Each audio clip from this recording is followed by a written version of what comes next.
চাঁদপুরের দক্ষিণ রাডিকান্দি gold cup football টুর্নামেন্টের ফাইনাল খেলা অনুষ্ঠিত।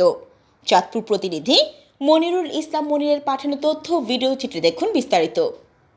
চাঁদপুরের মতলব উত্তর উপজেলার দক্ষিণ রাডিকান্দি গোল্ড কাপ ফুটবল টুর্নামেন্টের ফাইনাল খেলা ও পুরস্কার বিতরণী অনুষ্ঠিত হয়েছে। শনিবার 23 নভেম্বর বিকেলে নপুরকান্দি মাঠে এ খেলা অনুষ্ঠিত হয়। খেলা শেষে পুরস্কার বিতরণী অনুষ্ঠানে প্রধান অতিথি ছিলেন মতলব উত্তর উপজেলা বিএনপির সাবেক সাধারণ সম্পাদক আলমগীর সরকার। প্রধান অতিথির বক্তব্যে আলমগীর সরকার বলেন, একমাত্র নিয়মিত খেলাধুলাই পারে একজন যুবককে মন্দ কাজ থেকে বিরত রাখতে। নিয়মিত খেলার চর্চা করলে শরীর যেমন ভালো থাকে, তেমনিভাবে সকল কাজে উদ্যমী হওয়ার শক্তিও পাওয়া যায়। একটি মেধাবী জাতি গড়তে হলে নিয়মিত খেলার কোনো বিকল্প নেই। ফুটবল গ্রাম বাংলার অত্যন্ত জনপ্রিয় একটি খেলা।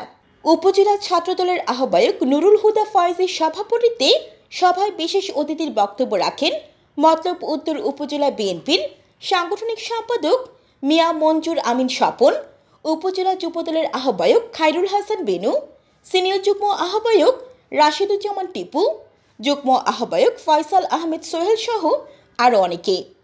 ফুটবল টুর্নামেন্টে ফরাজিকান্দি ইউনিয়নের আমিনপুর ফুটবল একাদশ ট্রাইবেকারে উত্তর রাডিকান্দি ফুটবল একাদশকে পরাজিত করে।